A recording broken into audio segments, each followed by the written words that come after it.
Excellencies, colleagues, ladies and gentlemen, may I ask you to be seated, please?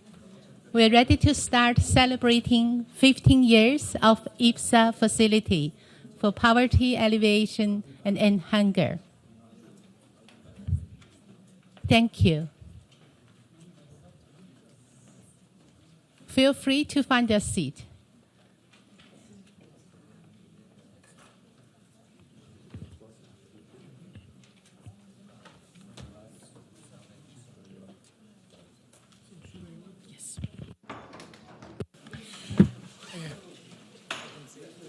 Good afternoon. It is a great honor to receive here and to have another commemoration of the IBSA Fund, a great partnership of three great democracies in the South that several years ago decided to get together and really give more content and more substance to the idea and the principles of South-South cooperation. And 10 years later, we can really celebrate a lot of achievements from this fund. And it is a great honor, in addition to the three permanent representatives of the great member states that are part of the fund, of this partnership, to have the chef de cabinet, Ambassador Maria Luisa Viotti, who in her previous capacity had a lot to do for IBSA becoming the great success that it is. So it is my honor to welcome all of you, and with your permission, I will invite the chef de cabinet to open with her remarks. Thank you very much. Your Excellency, Mr. Syed Akbaruddin, Permanent Representative of India to the United Nations, Your Excellency, Mr. Mauro Vieira, Permanent Representative of Brazil to the United Nations, Your Excellency, Mr. Jerry Matilla, Permanent Representative of South Africa to the United Nations, Excellencies, ladies and gentlemen, I'm really delighted to be with you today, not only because it's a pleasure for me to represent the Secretary General at this very important occasion, but also, as has been said, because I feel personally touched as I was directly involved in the creation of this initiative 15 years ago, and I think that for all reasons, very happy and very proud that it turned out to be such an important initiative and one that has achieved so much over the past 15 years. And in fact, IBSA is really a groundbreaking example of South-South cooperation in partnership with the United Nations system. And it is making a concrete contribution to the SDGs, to the implementation of Agenda 2030, and to climate action. IBSA Fund projects range from increasing the literacy of more than 1,000 women in Guinea-Bissau to supporting an HIV/AIDS clinic in Burundi, to building a desalination plant in Cabo Verde that supports over 12,000 residents. On behalf of the Secretary General, I would like to congratulate India, Brazil, and South Africa for their leadership and dedication to South-South cooperation, which has led to such remarkable success as we celebrate 15 years of improving livelihoods. At a time when multilateralism is vitally needed to solve global challenges, the IBSA Fund is a strong expression of solidarity between countries from the South for the benefit of the most vulnerable people in the world. The IBSA countries have contributed $37 million to the IBSA Fund to support 32nd projects in partnership with 20 governments implemented through more than 10 UN agencies, funds, and programs. 2/3 of the countries supported by the IBSA Fund are least developed countries. Excellencies, ladies and gentlemen, the success of the IBSA Fund goes beyond those numbers. The fund's management fully reflects the principles of South-South and triangular cooperation. It is demand-driven, and it emphasizes horizontality and mutual benefits. Managed by the United Nations Office for South-South Cooperation, it makes full use of the technical expertise and operational capacities of the UN system to focus on implementing all the Sustainable Development Goals. I congratulate the permanent representatives here today whose countries have partnered with the IBSA Fund and who have been actively involved in the introduction of projects that reflect local priorities. This is vital for national ownership and sustainability. The Fund works with a broad array of United Nations country partners who contribute technical expertise and operational capacity through their networks to share knowledge and amplify initiatives. The IBSA Fund is an example of leadership we need to address the complex and cross-cutting challenges of our time, and it is about harnessing the power and potential of the South for the common goal. Let us make the most of the successes coming from countries of the South, for the people of the South, and indeed the world, as we gear up for the 2019 high-level UN Conference on South-South Cooperation. I once again congratulate the IBSA Fund for its leadership and for showing us all what can be accomplished when member states and the UN system unite to ensure no one is left behind. Thank you.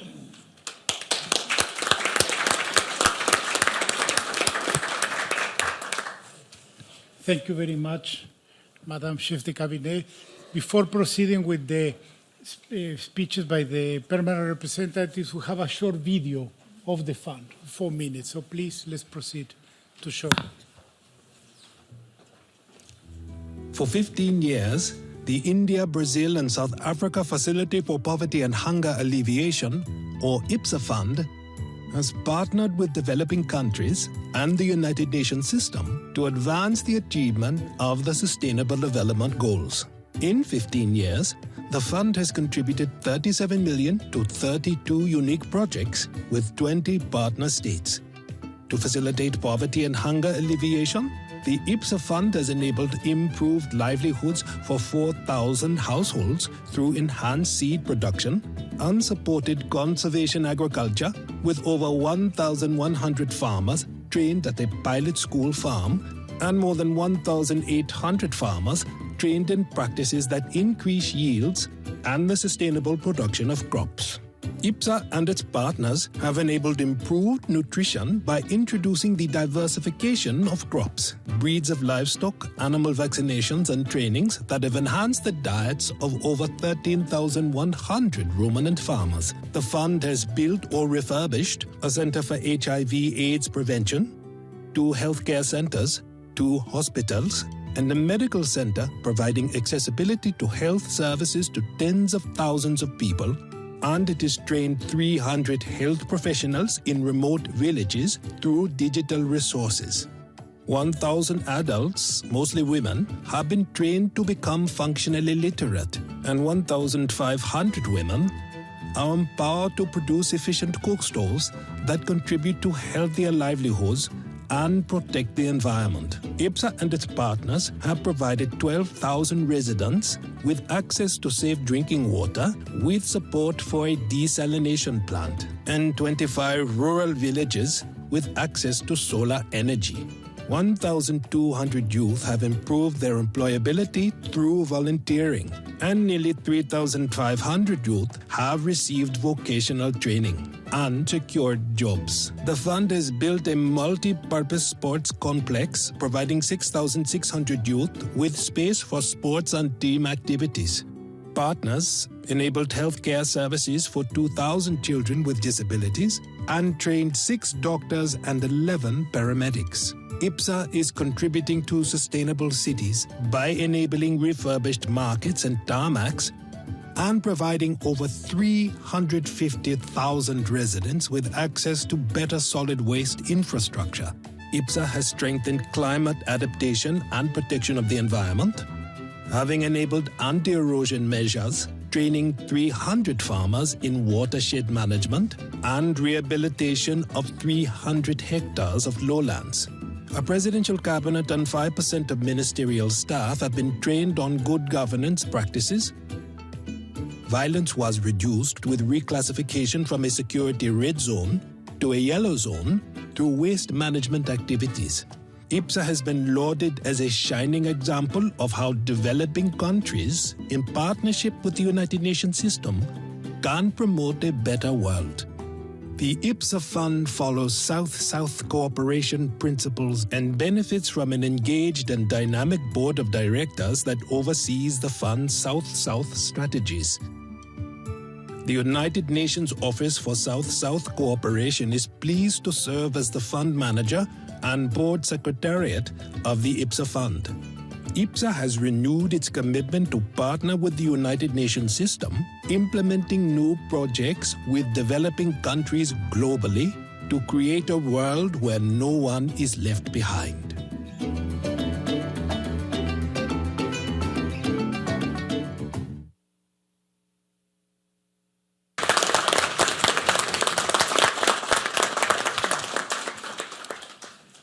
This is a demonstration that the IBSA Fund is really helping build a better world.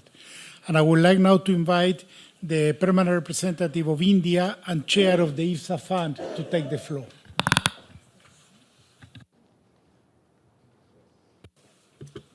Nice one. We need capacity building from South Africa. Thank you.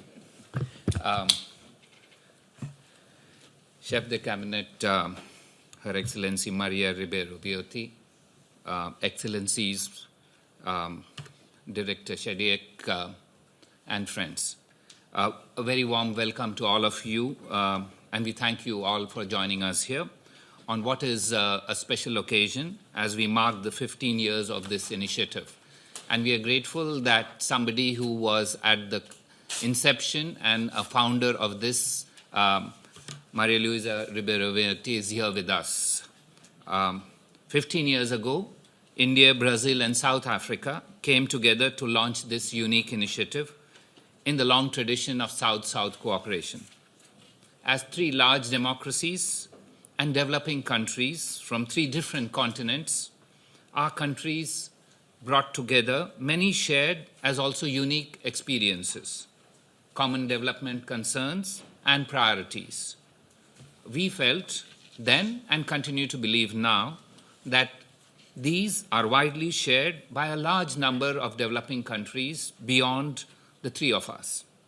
IBSA, as this grouping came to be called, has been committed since then to promote development partnerships with fellow developing countries in a spirit of equality and solidarity.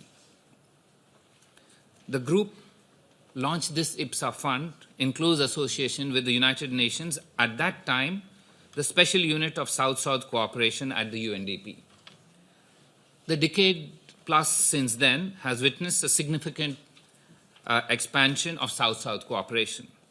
It has also reflected that the Special UNDP unit has now transformed into a very active UN Office for South-South cooperation. This has been a productive journey for all of us. The fund has partnered, as was just mentioned, 19 developing countries and implemented 26 projects. Significantly, 2/3 of the funding has been allocated to assist LDC partners. 37% of the IBSA funding has been allocated for partners in Africa, 25% in Latin America, 21% in Asia and Pacific, and 15% has been allocated for projects in Palestine.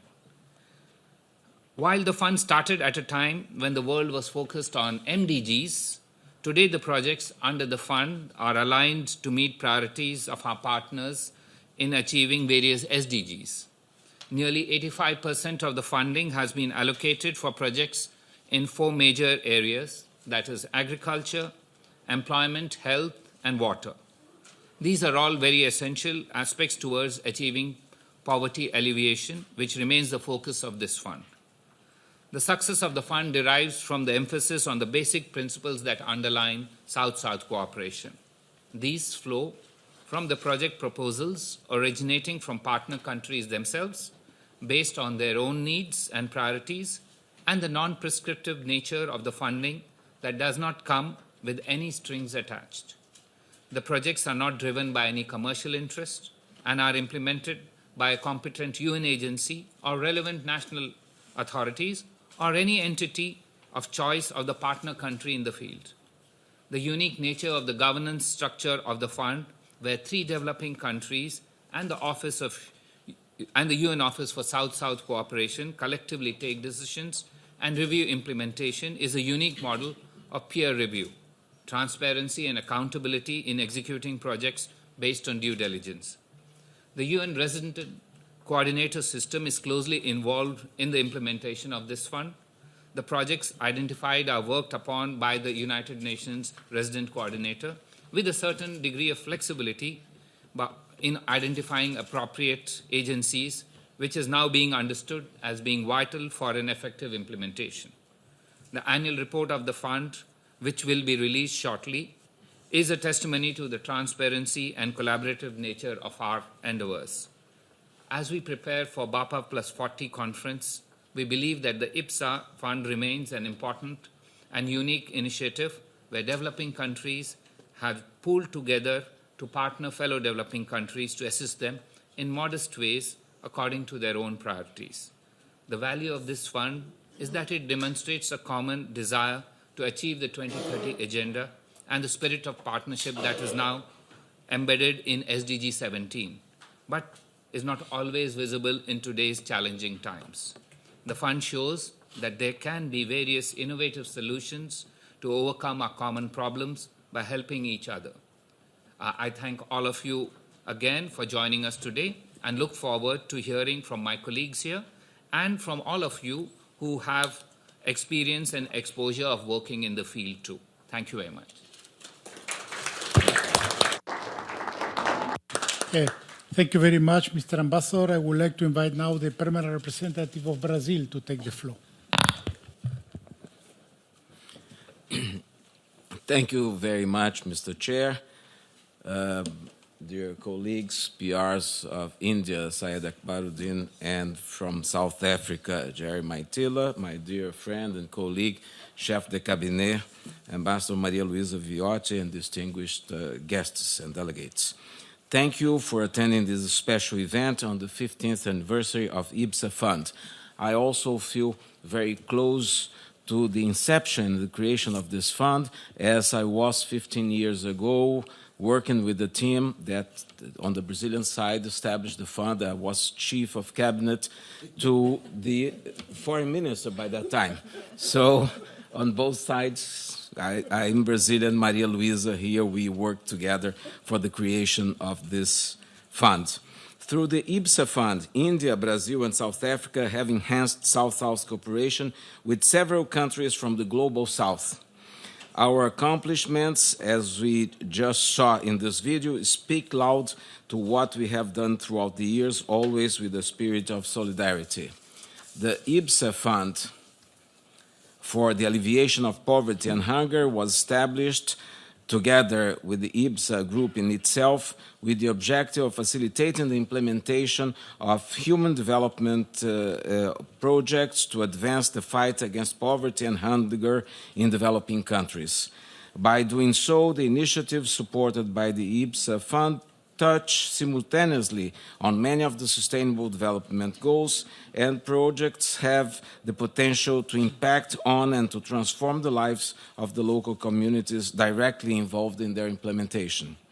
The fund is a practical example of South-South cooperation at its best, and has given us tangible results in many areas, including enhancing the livelihoods of rural communities, improving healthcare infrastructure, providing vocational trainings for youth to help them find jobs, among other activities that enable countries in their struggle to eradicate poverty.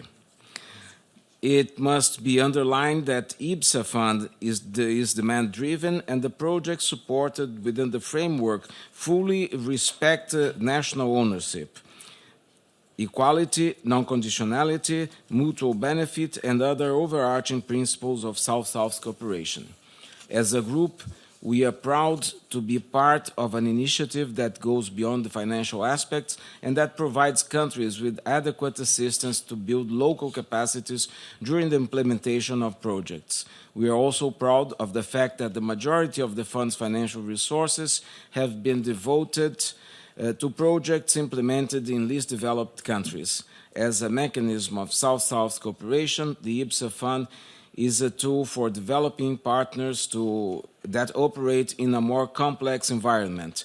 It is an example of South-South action that's complementary to regular North-South assistance. As the IBSA Fund turns 15 years, we celebrate it, and we are aware that there is much more we can do to consolidate and scale up the activities supported by the fund. A final word of appreciation for the competent work of the United Nations Office for South-South Cooperation and for the governments of India and South Africa for partnering with Brazil in this important initiative. Thank you.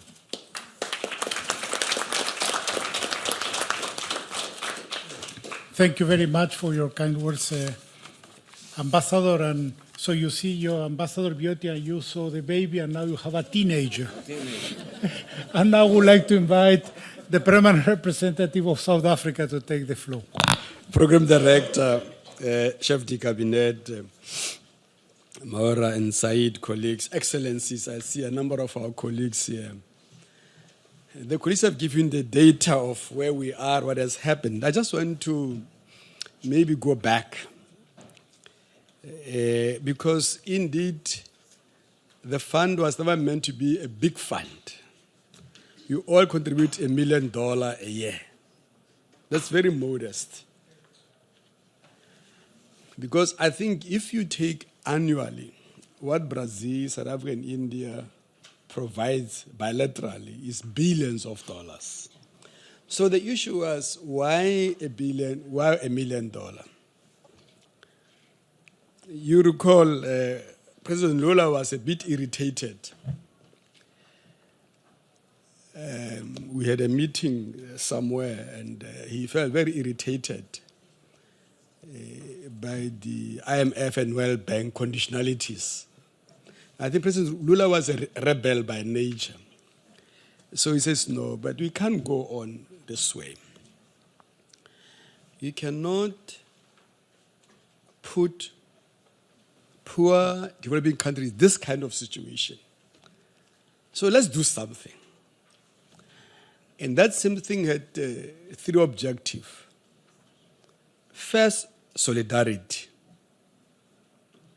Let's do something. The three of us, we can manage here and there. Brazil, we can manage, but solidarity with the others. Secondly, let's change the mindset of this donor, recipient, slave, boss mentality. I recall at that time there was a lot of development assistance from developed countries. Some of them a bit gentle, but some of them with heavy conditionalities to a point where they even dictate who must be in government. So the princess says, no, we can't do like that. Let's give people dignity.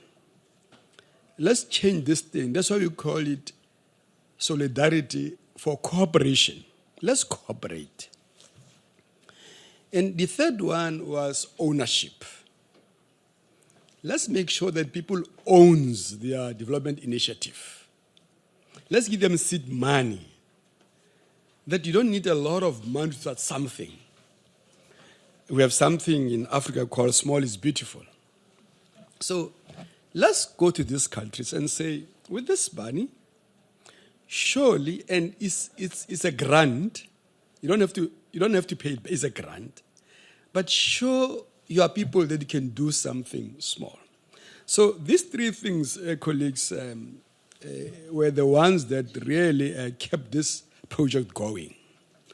So when we then approached the UN South Center, we said to them, look, you're not going to behave like typical donors. Secondly, you are not going to have a long red tape. Thirdly, we don't want big documents. Please lessen the application. simplify system, simplify the language. I'm saying this because I was involved in it for over 10 years. So he says to them, and secondly, you go and help people. Don't say bring the project. They will bring an idea. You must have an idea to go and help to make it a project. Because quite often, people don't have the capacity to do the project. They've got an idea. You saw the example of rice paddies, goats. They have an idea, but you need technocrats. You need financial experts to make it to happen. So we said to the colleagues at the UN, that's part of your work. Part of your work is to make sure that these projects will see the light of the day. And then use 10% or so for capacity building. The idea was that you start small, and then the governments take over the project, massify it, scale it up.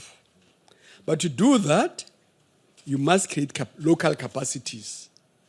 Project management, simple accounting, monitoring of the project, reporting about the project, closure of the project, and be able to replicate in other zone or other province in the country. So that is the philosophy behind that. Have you achieved that 50 years later? I think so. What the colleagues said and CDC said is a testimony. We still have solidarity because I've never asked any of them to pay back.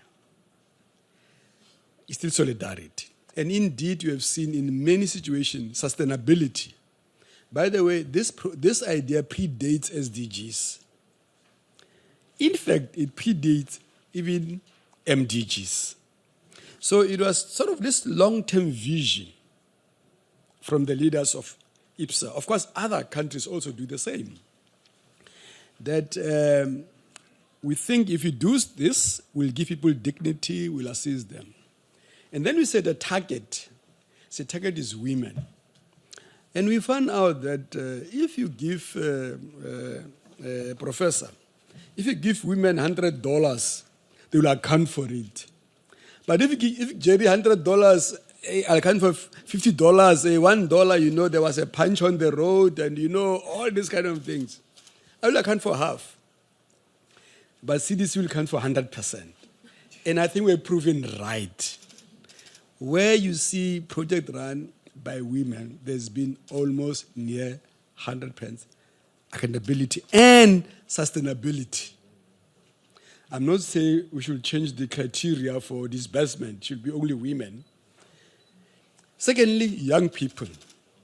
The idea was that we then give young people skills, training, and then do something as part of their growth. 11 years ago, we then said, what do we do with institutions?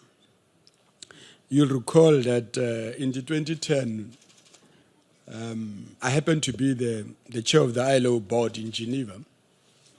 And we were very, very worried about the capacity of the ILO to assist developing countries to deal with social protection, social flaw. So the IBSA countries said, okay, now let's look at the institution. So we gave ILO $1 million to hire 2 people, a director and others, so that for 2-3 years they can develop the ILO policy, program, system, infrastructure. And then you say, after ILO, take over the project and fund it. So that is kind of the dimension now, when we look at the institution capacities to make sure there is a broader gain. So I'm saying these things because I really wanted to complement what the colleagues are saying without changing the criteria of how to dispense. And as Maur and Said were saying, we look at the issue of health and food security. Now, it's various examples depending on the advantages, regional trends, capacities, capabilities, and what the countries do. I'm very grateful that we began to look into the Caribbean and the Pacific. Because these are 2 big countries. We are a small country. These are 2 big countries. But we then said, no, man, let's look into the Pacific. Of course, Haiti was very paramount to us. You understand the problem in Haiti. But now lately, I think we started to look into various countries in the Pacific. I see my colleague is here from Palau, Kiribati. We look into St. Lucia and many other countries. The idea was we are not only looking into those countries that can make it, but we look into even those countries where it is very scared. Now, lastly, Chair, I'm going to keep quiet. This was supposed to be a catalyst. We hope when you get this grant, look at it as a catalyst to start something, to prepare the project, because most cases you are not able to prepare the project, create basic infrastructure, human resources, get certain people start working, and then you can then attract the funding. After it has been established and settled, then you can, going forward, you can do that. But I'm saying this thing because I think in a reflection, I think we have achieved objectives in the last 15 years.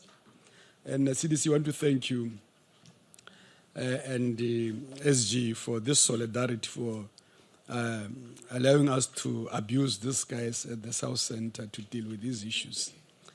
And so, colleagues, please, as the colleagues were saying, we really would like to assist most of you. And the fund, I hope they have now simplified the processes of accessing the fund. We hope that as we move along, we'll see more and more people in the IBSA processes getting assistance as far as we can. Chair, thanks so much for giving me the floor. I'm sorry I was not a bit coherent, but I thought I should pass by and join the colleagues. Thanks. Thank you very much, Mr. Ambassador. Before giving the floor to two representatives of beneficiary countries, we would like to launch the report officially, so you can stand and so we can untie it. But the fact that there is a note doesn't mean it is tied assistance. It's untied.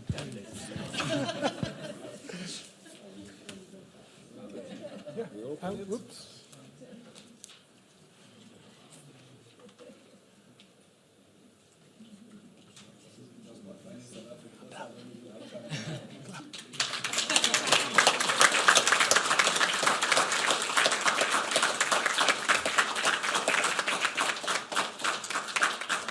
Thank you very much.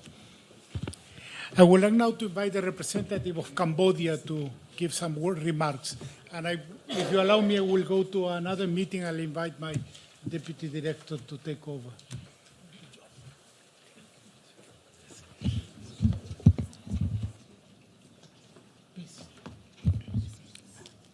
Excellency, Ambassador, ladies and gentlemen, it's a great honor for me to attend and address the 15th-year anniversary celebration of the India-Brazil-South Africa Facility for Poverty and Hunger Alleviation. Cambodia has been a close partner country of the IBSA Fund. The Royal Government of Cambodia appreciates the generous contribution of the IBSA Fund and equally grateful for the support of the government of India, Brazil, and South Africa, which contribute to celebrating the achievement of SDG in Cambodia.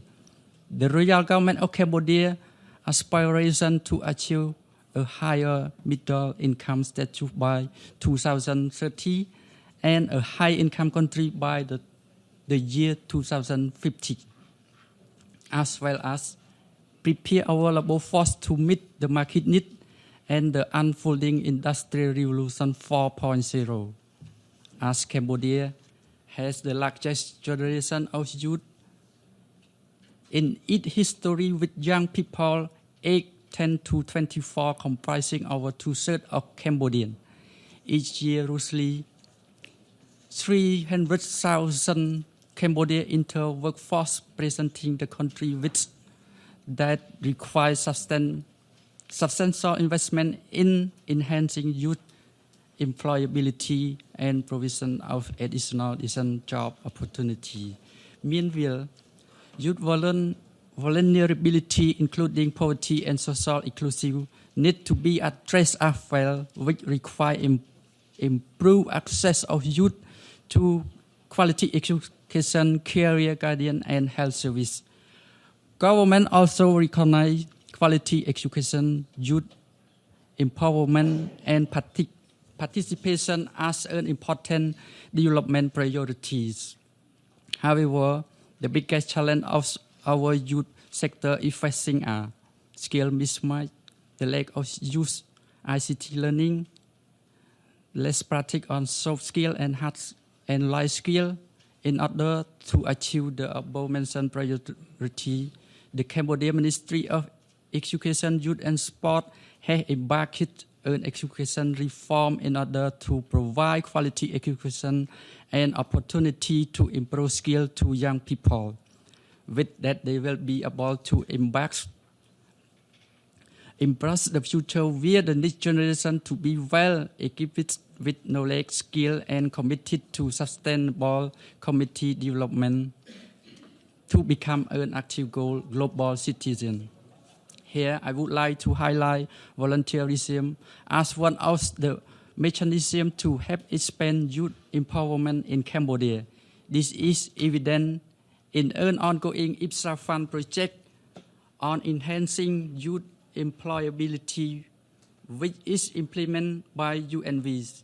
This project has sharpened botanical and competency skills, especially the awareness and confidence among youth and teamwork, problem solving, and contributing to the community development as responsible citizens. In 2018, the project has benefited almost 6,000 youth throughout the country, providing not only skill but also opportunity for the youth to integrate themselves as indispensable for community cohesion and sustainable development.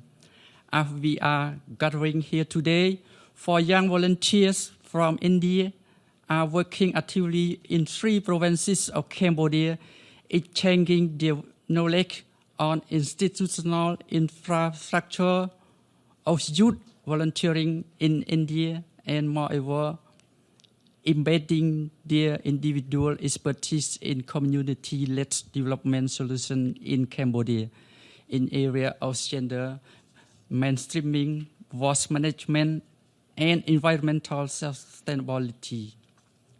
The other part of the exchange is being planned where the Cambodian government officials and youth would visit India to learn the good practices of youth volunteering service. All this would not be possible without the UNV IBSA project and the generous contribution of the IBSA Fund,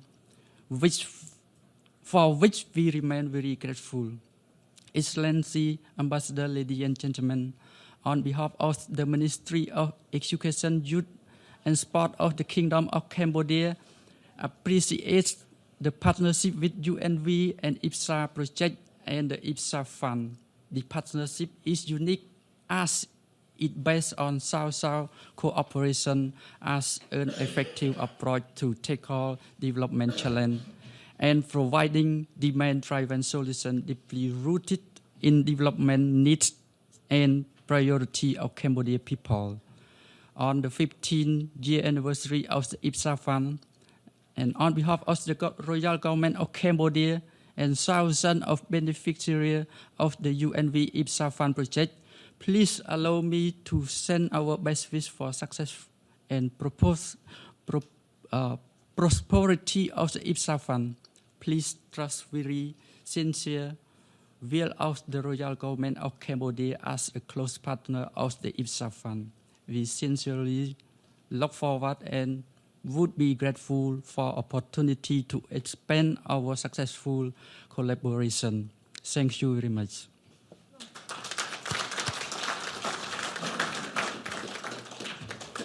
Thank you very much, Your Excellency. Thank you for bringing the voices from the partner countries supported by IBSA Fund. Now, may I have the honor to invite Ambassador Riyad Mansour, Permanent Observer Mission of the State of Palestine to the United Nations. Thank you very much, Excellency. Thank you very much, Madam Chief de Cabinet, friends on the podium, ladies and gentlemen. Before I read my statement, I just want to congratulate IBSA for this brilliant initiative of demonstrating in a concrete way what does it mean to have South-South cooperation as a form of solidarity, not tied to anything else, as we have experienced in the South in the past in terms of relationship between the South and other countries. Again, congratulations to you for this remarkable initiative, and we are very active partners with you to make it not only a successful one, but to take it to a higher ground. Distinguished delegates, on behalf of the State of Palestine and the Palestinian people, those who live under Israeli occupation and in other places, I am honored to participate in this IBSA event to mark 15th anniversary of the establishment of the IBSA Fund. I take this opportunity to join other delegations in highlighting the admirable initiative of IBSA to fight poverty and hunger, and commend IBSA on the unveiling of the 2018 IBSA Fund report.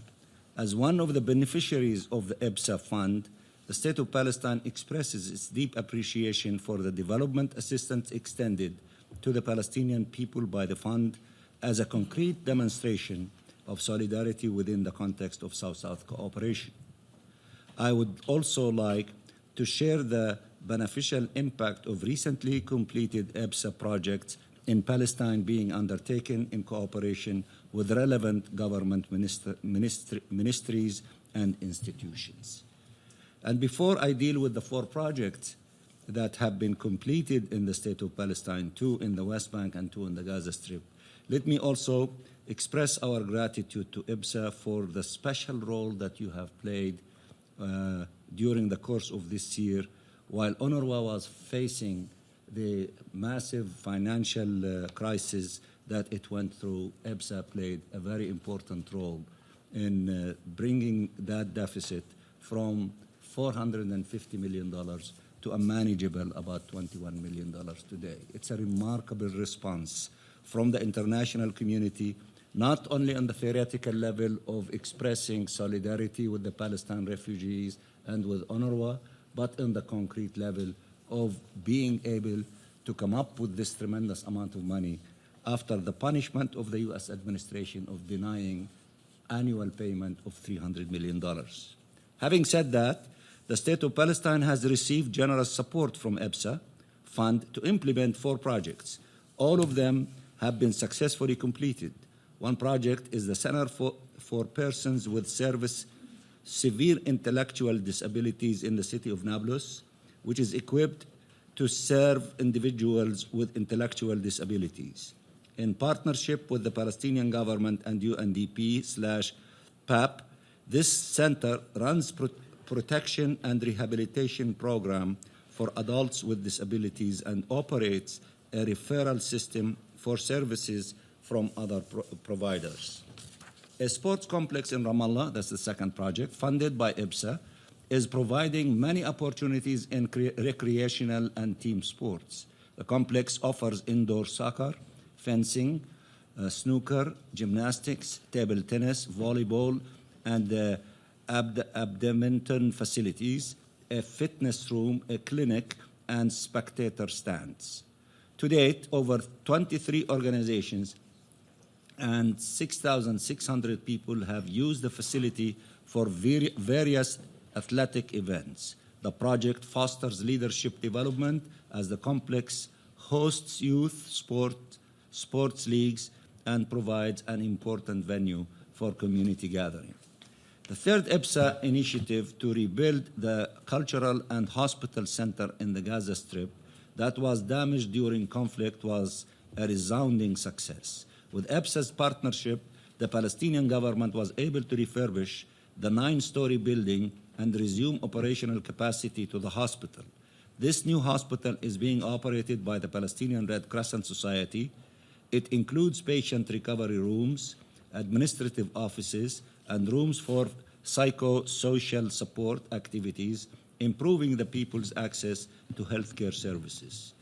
The last, and the fourth project, IBSA funded, has also rehabilitated the Palestinian Red Crescent Society Hospital in the Gaza Strip and expanded the hospital capacity to enable it to perform surgical procedures, including open heart surgeries, emergency response, and life-saving medical interventions for chronic diseases.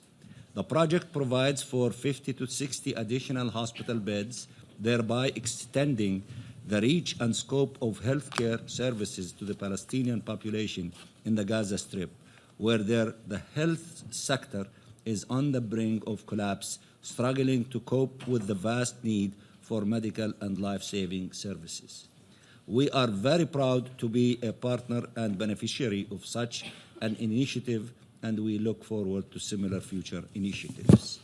In conclusion, I wish to convey the States of Palestine's sincere appreciation and gratitude to the governments and peoples of India, Brazil, and South Africa for their unwavering solidarity with the Palestinian people. We commend their principled political and humanitarian stance and financial and moral support, including the generous support extended for development via the IBSA Fund for the just cause of Palestine and its people. We also commend your principled commitment to the achievement of the Sustainable Development Goals, ensuring that no country is left behind. I wish also to take this opportunity to pledge the Palestinian government support for and continued cooperation with IBSA's funds, projects, and initiatives. And I thank you very much, Madam Chair.